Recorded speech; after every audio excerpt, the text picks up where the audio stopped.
ಶರಹ್ ಎಂದರೇನು? ಮಾನವನ ದೇಹದೊಳಗೆ ದೇವರು 7 ಲತಾಯಿಫನ್ನು ಇರಿಸಿದ್ದಾನೆ.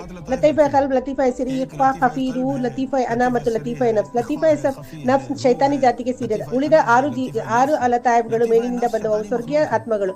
ಮತ್ತು ಈ ಎಲ್ಲವನ್ನು ಅಲ್ಲಾಹ್ ತಾಲಾ ಹೃದಯದೊಳಗೆ ಬಿಗಿಯಾಗಿ ಮುಚ್ಚಿದ್ದಾರೆ, ಹೇಗೆಂದರೆ ನೀವು 6 ಹಣ್ಣುಗಳನ್ನು ಒಂದೇ ಚೀಲದಲ್ಲಿ ಹಾಕಿ ಮೇಲಿನಿಂದ ಮುಚ್ಚಿದಂತೆ. ಅದೇ ರೀತಿ ಅಲ್ಲಾಹ್ ತಾಲಾ ಉಳಿದ 6 ಲತಾಯಿಫ್ಗಳನ್ನು ಹೃದಯದೊಳಗೆ ಇಟ್ಟು ಅದರ ಮೇಲೆ 1,80,000 ಪರದೆಗಳನ್ನು ಮುಚ್ಚಿಟ್ಟಿದ್ದಾನೆ.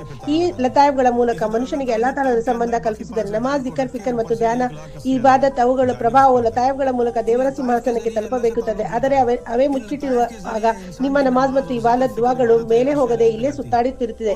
ಮೊದಲು ಮತ್ತು ಮುಖ್ಯವಾದ ಕೆಲಸ ಏನೆಂದರೆ ನಾವು ಸದರುಲ್ ಇಸ್ಲಾಂ ಮುಸಲ್ಮಾನ್ ಆಗಬೇಕಾದರೆ ಇಸ್ಲಾಂ ನಿಯಮಗಳ ಚಾಚು ತಪ್ಪದೆ ಪಾಲಿಸಬೇಕು. ಹಾಗಾದರೆ ಅಸಲು ಹೆಸರಾದ ದೇವರ ನಾಮ ಅಲ್ಲಾಹದೊಂದಿಗೆ ಶರಹ್ ಸದರ್ ಮಾಡು. ಶರಹ್ ಸದರ್ ಆದ ಮೇಲೆ ನಿಮಗೆ ನಿಮ್ಮ ದೇವರ ವತಿಯಿಂದ ದಿವ್ಯ ಬೆಳಕು ನಿಮ್ಮ ಹೃದಯದಿಂದ ಒಳಗೆ ಹರಿಯಲು ಆರಂಭಿಸುತ್ತದೆ.